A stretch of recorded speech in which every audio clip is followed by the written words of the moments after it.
자, 오늘 우리에게 주시는 하나님의 말씀을 함께 받겠습니다. 오늘은 요한복음 15장 8절에서 12절까지 말씀을 함께 받도록 하겠습니다. 요한복음 15장 8절에서 12절입니다.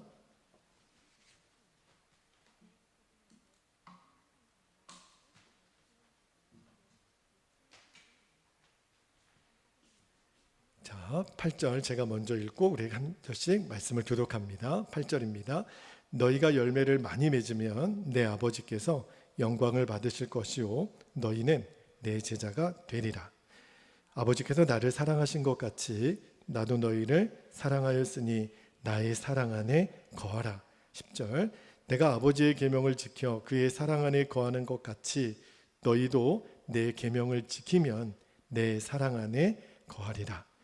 내가 이것을 너희에게 이름은 내 기쁨이 너희 안에 있어 너희 기쁨을 충만하게 하려 합니다. 12절 같이 읽겠습니다. 내 계명은 곧 내가 너희를 사랑한 것 같이 너희도 서로 사랑하라 하는 이것이니라. 아멘. 하나님의 말씀입니다. 오늘은 우리 성령의 두 번째 열매인 희락에 대한 말씀을 나눌게요. 그래서 오늘 설교 제목이 기쁨의 열매를 맺는 삶입니다. 말씀을 나누고 기도하겠는데 제가 지난주에 사랑에 대한 열매를 나눌 때도 말씀을 드렸었는데 여러분 우리가 예수님을 믿고 받은 최고의 축복이 있다면 저는 나의 삶이 바뀌는 거라고 믿습니다. 이전의 삶이 아닌 거예요. 예수님을 믿게 되면 비포와 애프터는 너무너무 명확하게 달라집니다. 그게 정상이에요. 우리가 예수님을 진짜로 믿으면 예수님 그분은 내 삶을 뒤집어내시고 바꿔내세요. 그런데 내 삶이 예수님을 믿음으로 인하여 바꿔지는 가장 두드러진 특징이 뭐냐면 내가 기쁨의 사람이 되는 겁니다. 여러분 우리가 기뻐하는 사람을 딱 보면 말 안 해도 표가 나요. 특히 이제 막 첫 손주 보신 할아버지 할머니들 얼굴 한번 생각해 보세요. 그 손주를 보시는 할아버지 할머니들의 그 기뻐하는 얼굴은요 감출 수가 없습니다. 제가 몇 번 예를 들었지만 이제 시험이 오늘 끝났어요. 성적이 나왔는데 전교 1등이에요. 근데 집에 오면 그 기쁨을요 감출 수가 없습니다. 그런 일이 우리 집에도 있기를 소원합니다. 네, 감출 수가 없어요. 이 기쁨은요 내 안에 이 묻어나는 솟아나는 기쁨은 감출 수가 없는데 자 여러분 사도행전 2장 46절에 볼게요. 기쁨을 감출 수 없는 사람들의 이야기가 나오거든요. 사도행전 2장 46절에 보면 오순절 마가의 다락방에 성령이 임하고 성도들의 삶을 이렇게 표현해요. 46절 날마다 마음을 같이하여 성전에 모이기를 힘쓰고 집에서 떡을 떼며 기쁨과 순전한 마음으로 음식을 먹고 자 오순절 마가의 다락방에 성령이 임하고 교회가 세워졌어요. 그런데 그 첫 교회에 모이는 성도들이 모습이 있는데 기쁨이에요. 그냥 그 땅을 걸어가는 느낌이 아니라 막 날아다니는 느낌 있잖아요. 만나면 너무 좋고 너무너무 사랑스럽고 그런데 이게 첫 교회의 모습이거든요. 이게 바로 예수 믿는 사람들의 전 정상적인 상태라는 거예요. 또 사도행전 8장에 보면 빌립이 이제 사마리아 성에 가서 전도를 하잖아요. 그런데 그 전도를 받고요. 자, 사도행전 8장 8절 말씀을 한번 볼게요. 사도행전 8장 8절에 보면 그 성에 사마리아 성입니다. 큰 뭐가 있었다고요? 기쁨이 있더라. 복음을 들었는데 그 복음을 들었던 그 사마리아 성 안에 큰 기쁨의 역사가 일어났다는 거예요. 그리고 사도행전 13장 52절에도 보면 바나바가 이 비시디아 안디옥에 가서 막 전도를 하거든요. 그런데 전도를 하다가 쫓겨나요. 그런데 그 쫓겨날 때 모습을 52절에 이렇게 얘기합니다. 제자들은 기쁨과 성령이 충만하니라. 아니, 전도하다가 쫓겨났거든요. 돌에 맞을 뻔하고 욕 바가지로 먹고 그랬는데도 그들은 기쁨과 성령이 충만했다고 그랬어요. 어저께 우리 선한목자 갈렙교회 우리 성도님들 27분이 익산까지 내려와서 어제 같이 연합으로 기도하고 전도했는데, 또 어제 이번 한 주간 내린 비 중에 제일 많은 비가 익산에 내렸던 날인 것 같아요.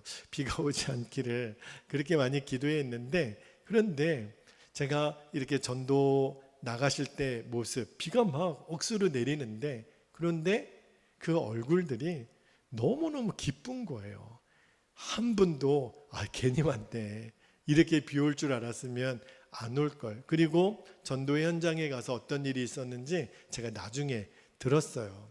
정말 비는 계속 오르고 비도 아마 조금씩은 다 맞으셨을 것 같아요. 그런데도 그 전도의 자리에서 주시는 기쁨이 있어요. 전도하고 이제 막 교회로 다 돌아오는 얼굴들을 보니까 너무너무 화난 거예요. 이거를 돈을 주고 사겠어요? 무슨 연기를 하겠어요? 주님이 주시는 기쁨이죠. 그러니까 성령님이 역사하시고 복음이 흥왕케 되는 자리에는요, 주님이 주시는 기쁨이 있다니까요. 여러분, 예수님을 우리가 믿으면 기쁨이 넘치는 게 정상이에요.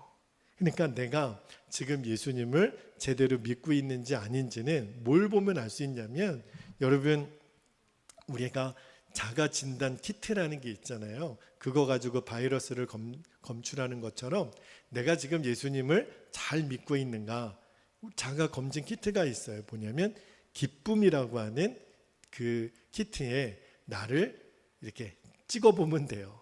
그래서 파란불이 들어오면 정상, 내가 기쁘니까, 내가 즐거우니까, 내가 충만하니까, 그죠? 그런데 여러분, 내가 지금 막 짜증 충만해요, 뭐 우울한 생각이 충만해요, 그러면은 지금 뭔가 문제가 있는 거예요. 우리가 몸에 열나고 기침나고 목 아프고 아프면 어디 가요? 병원 가잖아요. 그리고 빨리 내 몸을 진단해 보잖아요. 마찬가지로 오늘 밤에 혹시라도 내가 갑자기 좀 우울하고 짜증나고 사람이 싫고 뭐 이렇게 어울리기 싫고 예배 자리에 가기 싫고, 그러면 빨리 진단을 해봐야 돼요. 내가 기쁨이 지금 사라졌구나.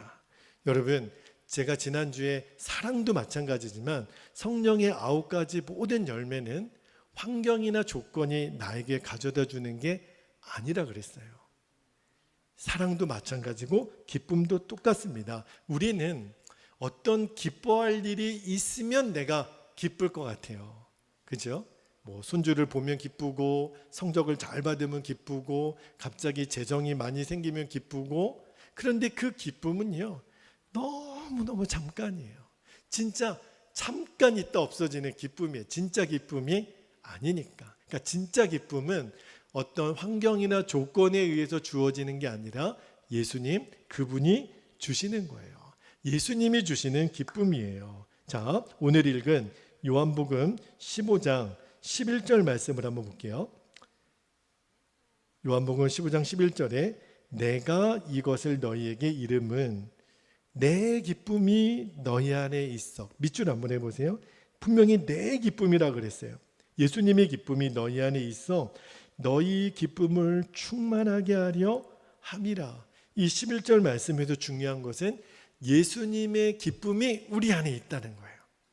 그래서 우리가 기뻐할 수 있다는 거예요. 그러니까 기쁨의 원리는 예수님, 그분은 기쁨이세요. 그런데 기쁨이신 예수님이 내 안에 오셔서, 그래서 나로 하여금 기쁨이 충만하게 하시는 거예요. 저는요, 데살로니가전서 5장 16절에 보면, 자, 말씀을 한번 볼게요. 데살로니가전서 5장 16절에 항상 기뻐하라. 성경 요절 말씀 중에 제일 짧은 말씀이 요 말씀이에요. 6글자밖에 안 돼요. 항상 기뻐하라. 이 말씀을 암송 못 하시는 분은 제가 한 번도 못 봤어요. 그런데 문제는 항상 기뻐하라가 많은 성도들 안에 이거 불가능하잖아. 어떻게 항상 기뻐해? 슬플 때도 있고 화가 날 때도 있고 짜증 날 때도 있는 거지.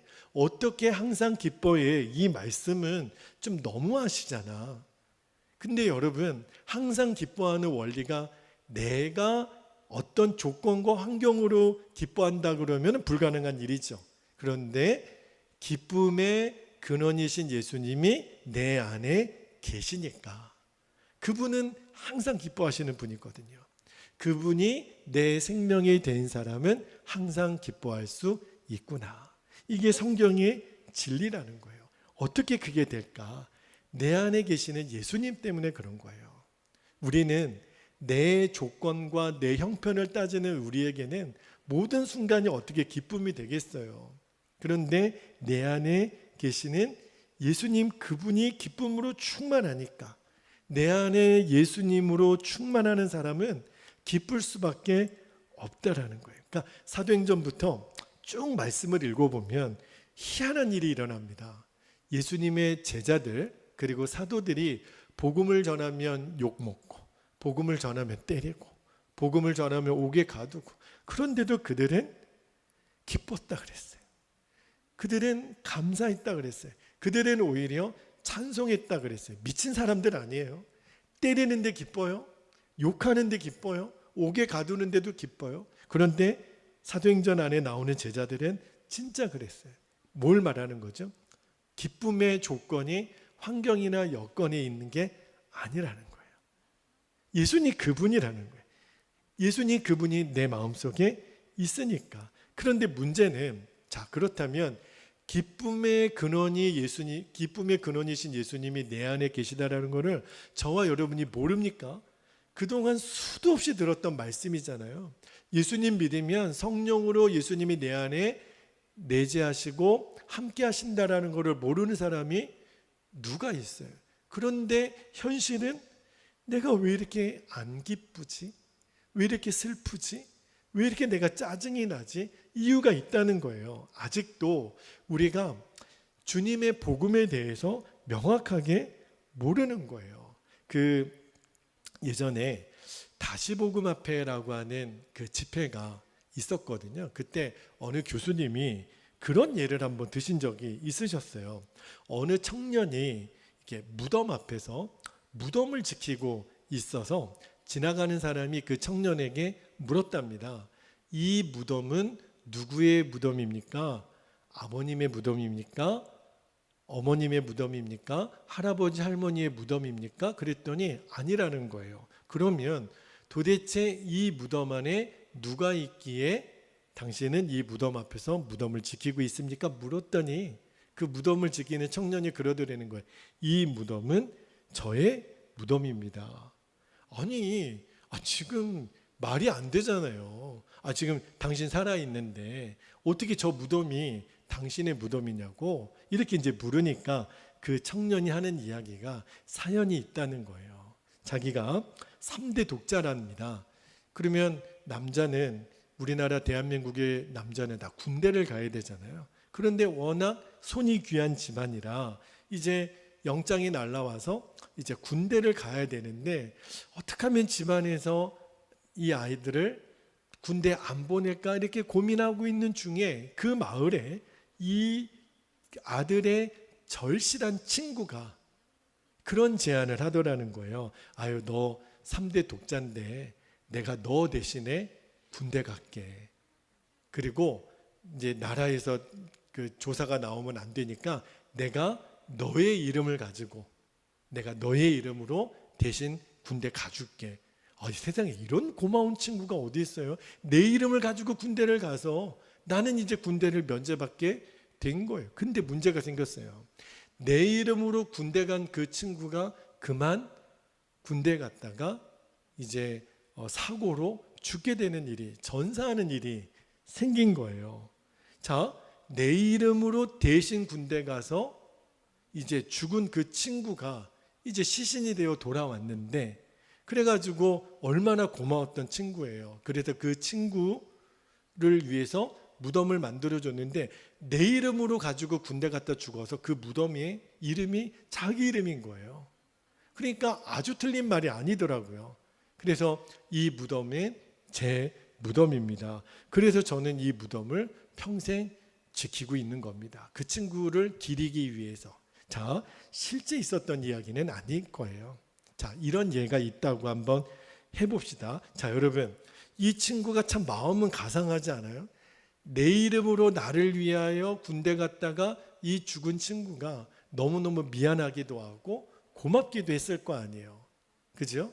그래가지고 무덤 앞에서 그 친구의 사랑을 생각하고 희생을 생각하고 고마운 마음으로 무덤을 떠나지 않고 그 앞에 계속 있는 거예요. 그런데 그 교수님 하시는 말씀이 너무나도 많은 성도들이 예수님을 꼭 이렇게 믿고 있다는 거예요. 무덤 앞에서 무덤 속에 들어가 있는 예수님 보고 나를 구원하기 위하여 십자가 지시고 죽으신 예수님, 그 사랑 고맙고 놀라워라.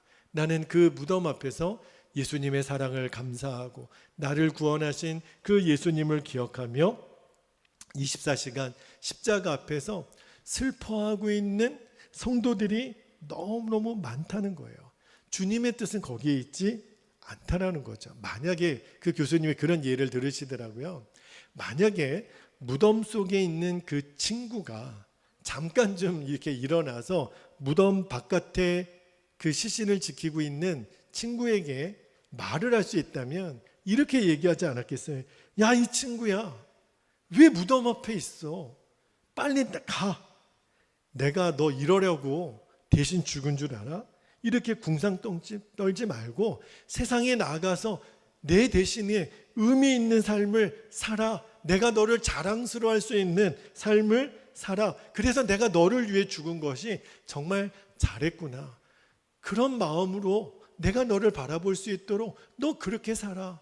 왜 여기 바보같이 여기 있어? 빨리 가. 그러지 않았겠냐고 예를 드시더라고요. 여러분, 저는 너무 적절한 예화라는 생각이 들어요. 예수님이 우리를 위해서 대신 죽은 십자가, 그 사랑이 너무 고마워서 어떤 분들은 십자가 목걸이를 걸기도 하고 차에도 십자가를 걸고 집에도 곳곳에 십자가가 있어요. 아마 방마다 십자가가 우리 성도들의 가정에는 있을 거예요. 그런데 그 십자가를 볼 때마다 오, 나를 위해 죽으신 예수님, 오, 고마워라. 눈물만 흘리고 오, 예수님 감사합니다. 그 십자가를 지고 늘 이렇게 우울한 상태로 있는 것은 절대로 주님의 뜻이 아니라는 거예요. 여러분, 주님이 십자가에서 우리를 위하여 대신 죽으신 예수님이 원하시는 것은 십자가 사랑에 대해서 감사하는 마음은 당연하죠. 그런데 주님이 원하시는 것은, 그래서 예수님이 나를 위해 대신 죽으신 것을 내가 이제는 알았어요. 그래서 이제는 주님이 원하시는 것은 나는 너희들이 변화된 삶으로 세상을 뒤집어 놓는 사람이 되기를 원한다. 이게 예수님이 원하시는 거예요. 그냥 예수님의 죽음 앞에서 감사하고 고마워하고 이렇게 울상짓고 있는 것이 아니라 이제는 나가서 사랑하고 기뻐하고 또 세상을 변화시키는 사람으로 주님이 우리에게 서기를 원하시는 거예요. 여러분, 왜 많은 그리스도인들이 십자가의 은혜를 받고도 내 삶에 이렇게 변화가 없나? 십자가 복음을 정확하게 몰라서 그래요. 십자가 복음은요, 전통적으로 한국 교회에서는 대속의 은혜를 많이 강조했습니다. 예수님이 나를 대신해서 죽으셨어. 그런데 그것으로 끝난 게 아니거든요. 나를 대신하여 죽으신 예수님과 나도 함께 죽고, 그리고 예수님이 부활하실, 내가 예수님과 함께 죽었으니 예수님 부활하실 때 죽은 내가 함께 부활하는 거거든요. 그러니까 예수님의 생명으로 다시 사는 것, 예수님의 죽으심으로 십자가 복음은 완전하지가 않는다니까요. 그 예수님으로 다시 이제 내가 사는 것. 그래서 나는 죽고로 끝나지 않고 나는 죽고 그 다음에 예수님으로 사는 것. 이것이 십자가 복음의 완성이에요. 만약에 그것을 깨닫지 못한다면 그 친구의 무덤 앞에서 평생 무덤을 떠나지 못하고 슬퍼하는 그 친구처럼 될 거예요. 주님이 원하시는 거는 아들아, 이제 너는 나의 생명으로 사는 거야. 그래서 예수님과 인격적인 교제를 나누는 삶이 너무너무 중요한 거예요. 예수님을 바라보라. 예수님을 24시간 생각하라. 주님과 교제하라. 여전히 많은 성도님들이 이런 명제에 대해서 막막하고 어렵게 생각하시는 분들이 많습니다. 예수님을 생각하라. 예수님을 바라보라. 도대체 어떻게 하라는 건가? 자, 예수님이 나를 위해 죽으셨다라고 하는 믿음은 알겠어요. 그리고 예수님이 내 안에, 내가 예수님을 영접했기 때문에 예수님이 내 안에 계시다라는 믿음은 있어요. 그런데 저는 이 믿음이 너무 귀하다고 싶은 거예요. 왜냐하면 예수님이 이렇게 말씀하셨거든요. 마태복음 17장 20절에 보면 이르시되 너희 믿음이 작은 까닭이니라 그러시면서 뭐라고 말씀하셨냐면 진실로 너희에게 이르노니 만일 너희에게 믿음이 겨자씨 한 알만큼만 있어도 이 산을 명하여 여기서 저기로 옮겨지라 하면 옮겨질 것이요 또 너희가 못할 것이 없으리라. 여기 예수님이 하신 말씀 중에 겨자씨만한 믿음은 굉장히 작은 믿음 아니겠어요? 굉장히 어린 믿음 아니겠어요? 그런데 예수님 말씀하신 핵심이 뭐냐면 그 믿음도 귀하다는 거예요. 우리는 스스로 내 믿음이 어리고 약하다라고 생각하지만 주님은 그렇게 말씀하지 않았어요. 그만한 믿음만 있어도 이 산을 명하여 여기서 저기로 옮겨지라 하면 그대로 되리라. 분명히 그러셨거든요. 여러분, 그런 믿음이 있다면 예수님이 내 안에 계시다라는 믿음, 예수님이 나를 위해 십자가에서 죽으시고 지금도 나와 함께 계신다는 믿음만 있으면 그러면 내 안에 계신 예수님을 계속 주목하고 생각해 보라는 거예요. 그러니까 예수님과의 친밀한 교제는요, 어디에서 눈이 뜨이냐면 내가 하루를 살면서 예수님을 얼마나 생각했는지, 얼마나 예수님을 의식했는지. 우리는 계속 생각 속에 삽니다.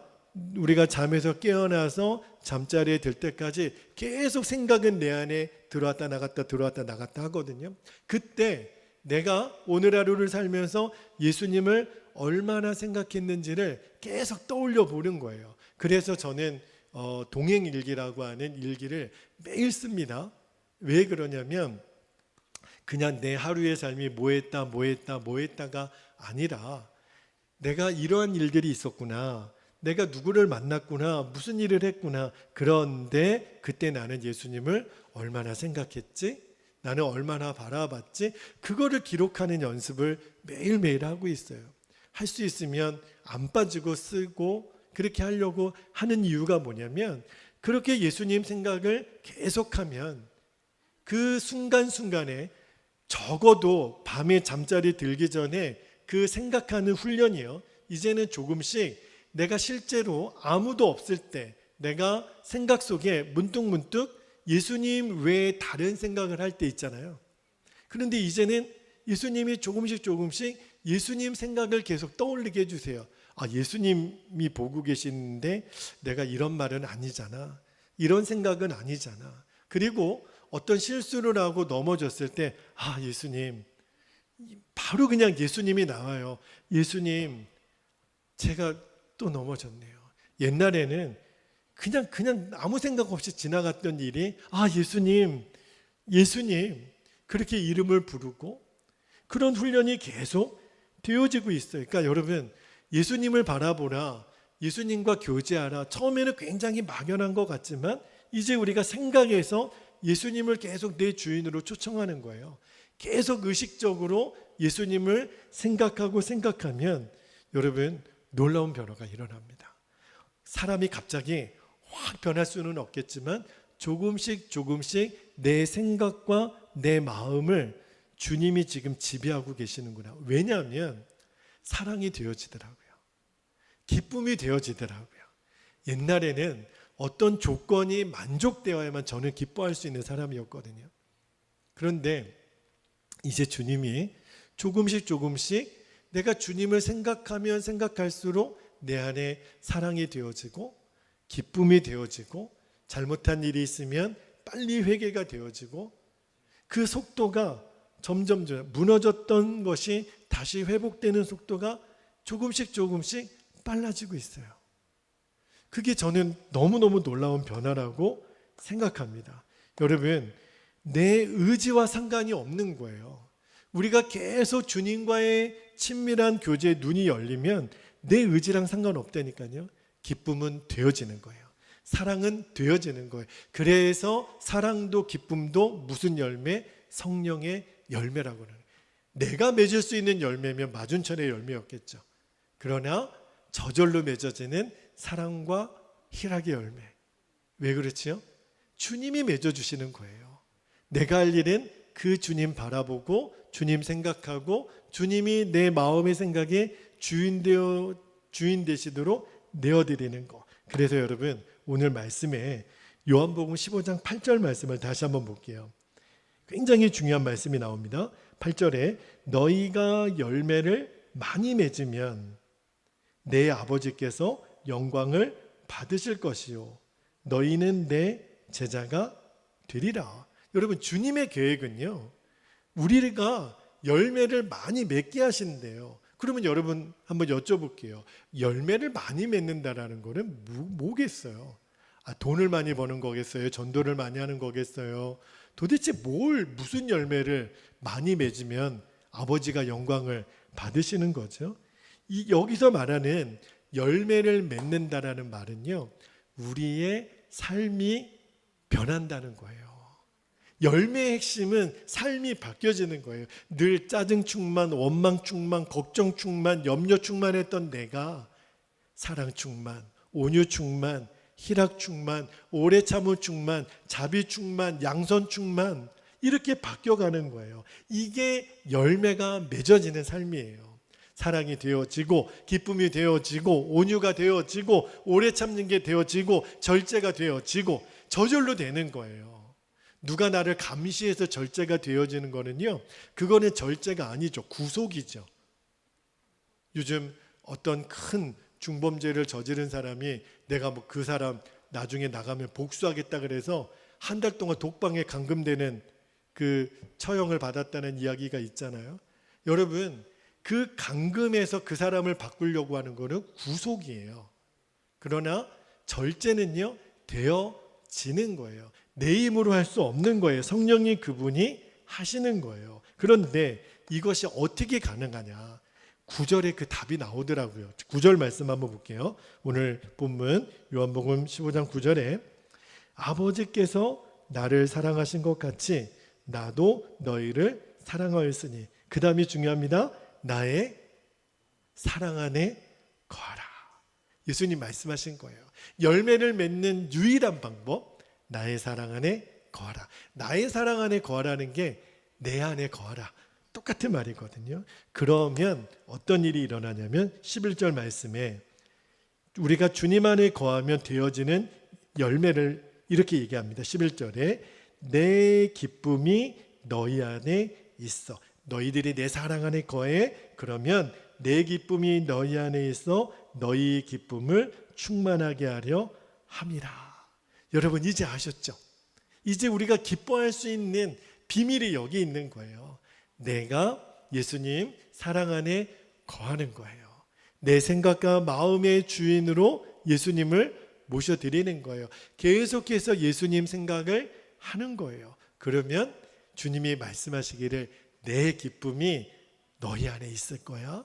그래서 너희는 저절로 기뻐하는 사람이 될 수 있어. 그렇게 말씀하시는 거예요. 그런데 이 사도 요한이 요한복음 15장에 하신 말씀을 그대로 다윗도 똑같은 말씀을 했었어요. 시편 16편 8절 9절에 너무너무 기가 막히게 똑같은 말씀을 하십니다. 자, 시편 16편 8절 한번 보세요. 내가 여호와를 항상 내 앞에 모심이요. 여호와를 항상 내 앞에 모심이 우리가 주님 사랑 안에 거하는 것과 똑같은 말이에요.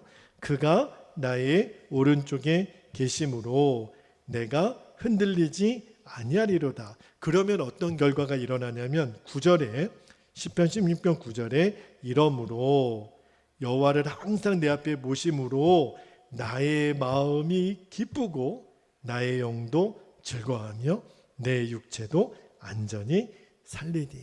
와, 비밀이 여기 있는 거예요. 다윗은 자기가 왕이어서 기쁜 게 아니었다는 거예요. 자기가 천하를 호령할 수 있는 사람이어서 기쁜 사람이 아니라 항상 여호와를 내 앞에 모심이요. 그랬더니 내 기쁨이 충만하고 나의 영도 즐거워하며. 여기 비밀이 있는 거예요. 항상 내 앞에 모시는 다윗, 항상 자기 앞에 하나님의 임재를 인정했거든요. 그랬더니 9절에 나의 마음이 기쁘고. 주님과의 이 기쁨의 역사, 이 기쁨의 역사는 주님과의 친밀함의 열쇠가 있습니다. 내가 주님과 얼마나 친밀한가에 따라서 기쁨이 달라져요. 여러분, 이제 우리가 이 말씀을 붙들고 기도하기를 원하는데, 우리가 어떤 형편 처지 속에서도 예수님은 약속하셨어요. 내가 너희의 기쁨을 지켜줄 거야. 여러분, 믿어지지 않는 말씀이잖아요. 사실은 우리는 무엇이 있어야 기뻐할 줄 알았고 어떤 일이 나에게 만족이 되어야 기뻐했던 사람들이었거든요. 그런데 아니라는 거예요. 예수님 그분이 내가 너희들의 기쁨을 지켜줄 거야. 환경 때문에 기쁜 게 아니고 우리들의 마음이 기쁘니까 환경이 바뀌는 거예요. 여러분, 여기 눈이 열리게 되기를 축복합니다. 내가 기쁘니까 내 옆에 있는 아내가 기쁘고, 내가 기쁘니까 우리 자녀가 기쁘고, 내가 기쁘니까 우리 부모가 기쁜 거예요. 내가 기쁘니까 다른 사람을 돕고 다른 사람을 섬기게 되는 거예요. 여러분, 기쁜 사람 옆에 있으면 얼마나 즐거워요. 하도 요즘 세상에 사람들이 기쁠 일이 없으니까 우울증 환자들이 그렇게 많대요. 그래서 이 우울증 환자들에게 의사 선생님들이, 정신과 의사 선생님들이 권하는 것 중에 하나가 코미디 프로라도 보라는 거예요. 그 개그 프로그램이라도 보라는 거예요. 억지로라도. 여러분, 우리가 TV에 보면 우리를 잠깐 즐겁게 해주는 그런 오락 프로그램이 있잖아요. 그러면 잠깐은 웃을 수 있거든요. 그것이 이렇게 스트레스 해소가 되고, 그렇게 해서라도 억지 웃음이라도 이렇게 웃으면 그런 우울증이 떠나갈 수 있다라고 세상 의사들도 그렇게 진단을 내리더라고요. 그런데 여러분, 우리는 그런 코미디 프로나 그 개그 프로그램 안 봐도 돼요. 왜냐하면 기쁨이신 예수님이 내 안에 계시니까. 그죠? 예수님 재밌는 분이세요. 여러분, 복음서를 읽다 보면 예수님도 아재 개그 같은 그런 거를 하시지는 않았지만 그래도 예수님이 하신 말씀에 보면 굉장히 웃긴 이야기들도 많습니다. 예수님은 말로 사람을 들었다 내렸다 하시는 분이세요. 잘 보면 예수님 되게 재밌으세요. 그리고 기쁨이 충만하세요. 그러니까 우리는 그런 개그 프로그램 때문에 기뻐할 사람 아니에요. 예수님 그분 때문에 기뻐하시니까. 한 가지 예화만 듣고 말씀을 마무리하겠는데, 이미 이제 소천하신 목사님 중에 장로교 목사님이세요. 이상근 목사님이시라고. 근데 그분은 평상시에도 목회할 때 주변에 있는 목회자들과 성도님들이 목사님은 어떻게 그렇게 늘 기쁘세요? 기쁨이 충만하세요? 이런 이야기를 많이 들으셨대요. 대구에서 목회를 하셨는데, 근데 그 이상근 목사님이 늘 몸이 약하셨답니다. 지병이 많으셨대요. 근데도 늘 얼굴은 기쁨이 충만하신 목사님. 결국은 뇌암으로 목사님이 돌아가셨는데, 마지막 이제 암 투병하시는 1년 동안 꼼짝없이 병상에 누워 계셔야 되는 상황이었는데, 사모님이 이제 병수발을 들잖아요. 그런데 목사님 얼굴이 환자의 얼굴이 아니라는 거예요. 늘 얼굴이 밝고 환하시다는 거예요. 그런데 이제 마지막 암투병하시는 어느 날 목사님이 주무시고 일어나더니 다른 때보다도 유난히 기뻐하시더래요. 그래서 옆에 있는 사모님이 물었답니다. 목사님, 뭐가 그렇게 기쁘세요? 그렇게 물어봤더니 뭐 좋은 꿈이라도 꾸셨어요? 그랬더니 잠에서 깨시더니 그 이상근 목사님이 그러시더래요. 내가 하늘나라를 갔다 왔어. 그렇게 얘기를 하는 거예요. 사모님이 궁금하잖아요. 목사님이 하늘나라를 갔다 왔어요. 이 양반이 이제 죽으실 때가 돼서 그러시나. 근데 여쭤봤대요. 하늘나라가 어때요? 도대체 그곳이 어떤 곳이길래 목사님 그렇게 얼굴이 기뻐요? 그런데 목사님 그러시더래요. 그건 내게 묻지 마시오. 그거 표현하면 이미 그게 아니니까. 한 번도 얘기를 안 하셨대요. 당신이 보고 오신 하늘나라에 대해서는. 그런데 그렇게 꿈을 꾸고 나면은 그렇게 기뻐하시더래요. 그런데 이 꿈을 6번이나 주무시다가 또 일어나면 또 꿈 꿨어요. 내가 또 꿈 꿨어. 하늘나라 갔다 온 꿈 꿨어. 하늘나라 너무 좋아. 하늘나라 너무 좋아. 목사님이 마치 해외여행 갔다가 어디 좋은 데 보면은 거기 막 좋다고 막 자랑하는 사람처럼 하늘나라 너무 좋아. 꿈만 꾸면 그런 얘기를 하시더래요. 그렇게 6번을 고백하시고 마지막 임종하기 직전에 목사님 그런 얘기를 하시더래요. 이제 옆에 사모님하고 자녀들이 있는데 이제 마지막 고백이에요. 천사가 나를 데리러 왔네. 그러시더래요. 그리고서 너무너무 평안한 얼굴로 이제 소천하셨다는 거예요. 제가 이상근 목사님 그 예화를 들으면서 보셨구나. 진짜 이분은 보셨구나. 기쁨이 뭔지를 아신 분이시구나. 그 뇌암이 얼마나 무서워요. 그렇죠? 그런데 그 상황에서도 그렇게 기뻐할 수 있고, 그리고 하나님이 그 목사님에게 어떠한 농도의 천국을 보여주셨는지는 모르겠어요. 그러나 그 목사님만 아는 그 천국의 실상 너무너무 좋아하시더래요. 소풍 갔다 온 아이처럼 내가 하늘나라 갔다 왔어. 내가 곧 갈 곳이라는 거죠. 천사가 나를 데리러 왔네. 그렇게 너무너무 평안하게 마지막을 맞으셨다는 이야기를 들으면서 그렇구나. 이게 진짜 기쁨이구나. 무슨 쇼하는 거겠어요, 그게? 자기의 연약한 모습 감추려고 그게 감춰진다고 감춰지겠어요? 사람의 기쁨을 누가 감추겠어요? 어떻게 막을 수 있겠어요? 그렇죠? 진짜 마음에서 우러나오는 기쁨이니까 이렇게 고백이 되어지는 거죠. 너무 사모가 되는 거예요. 주님, 저도 이 기쁨 누리게 해주세요. 정말 내 안에 감출 수 없는 기쁨. 비가 와도 전도하고 돌아와서 기뻐하셨던 우리 갈렙교회 성도님들의 얼굴을 잊지를 못하겠어요. 우리의 손을 잡아주면서 힘내라고 목사님 기도할게요. 너무 감사하더라고요. 그렇게 기뻐하시고 가시면서 목사님 내년에 또 올게요.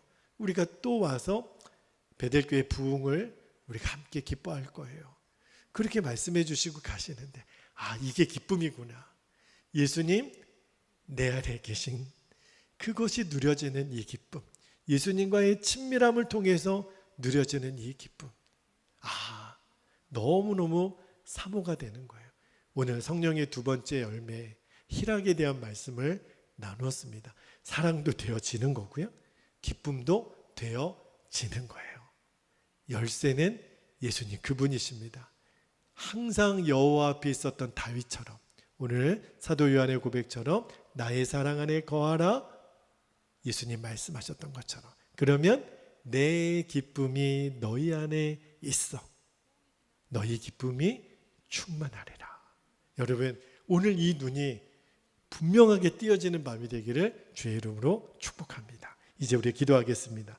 오늘도 2가지 기도 제목을 붙잡고 기도하겠는데요, 정말 우리 가운데 허락하시는 이 기쁨은 우리의 삶을 바꾸는 기적입니다. 이렇게 기도하기를 원합니다. 첫 번째, 환경이 아닌 오직 예수님으로 인하여 기쁨의 열매가 맺어지는 삶이 되게 하옵소서.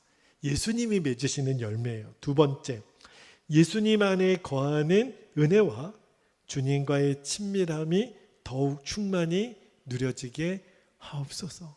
이상금 목사님 뵀던 분은 아니지만 너무너무 그분의 이야기를 들으면서 늘 주님과의 교제가 살아있는 분이시구나 하는 것을 깨닫게 됐어요. 오늘 저와 여러분에게도 이 눈이 열려지기를 주의 이름으로 축복합니다. 우리 주의 이름을 간절히 부르시고 합심하여 통성으로 기도하겠습니다. 주여, 할렐루야. 은혜와 사랑이 많으신 아버지 하나님, 고맙고 감사합니다. 오늘 이 밤에도 우리에게 말씀으로 도전하여 주시고 우리에게 가르쳐 주시니 감사합니다. 사랑의 열매도 저절로 맺어지는 것이고 기쁨의 열매도 저절로 맺어지는 것입니다. 우리가 사랑의 열매도 기쁨의 열매도 어떤 조건이나 환경에서 하나님 찾으려고 하지 않기를 원합니다. 예수님, 내 안에 계신 예수님이 사랑이시고 내 안에 계신 예수님이 기쁨이십니다. 내 기쁨이 너희 안에 있어 너희 기쁨을 충만하게 하리라. 아버지 하나님, 오늘 요한복음 15장 말씀을 우리들이 마음으로 붙잡습니다. 11절 말씀을 우리들이 붙잡습니다. 아버지 하나님, 환경이 아니라 오직 예수님으로 인하여 맺어지는 그 기쁨의 열매가 나의 삶에도 풍성히 맺어지게 하여 주옵소서.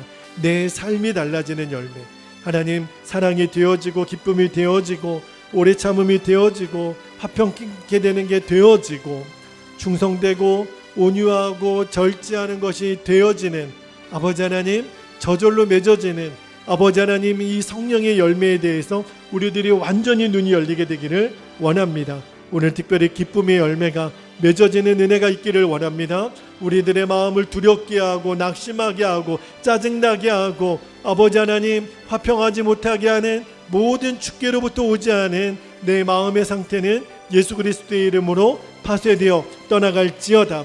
주님이 오늘 이 밤에 우리에게 주시는, 주님이 주시는 기쁨을 붙잡습니다. 주님이 누리게 하시는 기쁨으로 아버지 하나님, 나를 지배하여 주시기를 원합니다. 하나님, 나는 죽고 예수님의 생명으로 사는 십자가 복음의 완성이 내 안에 누려지게 되기를 원합니다. 친구의 무덤 앞에서 울며 아버지 하나님 있는 그것을 원치 않으시고 아버지 하나님, 이제는 아버지 하나님, 주님이 내 생명으로 사는, 예수님의 생명으로 사는, 그래서 하나님 우리가 성령의 열매가 맺어지는 기가 막힌 삶으로, 기적의 삶으로 우리를 인도하시는 주님의 계획을 붙잡게 되기를 원합니다.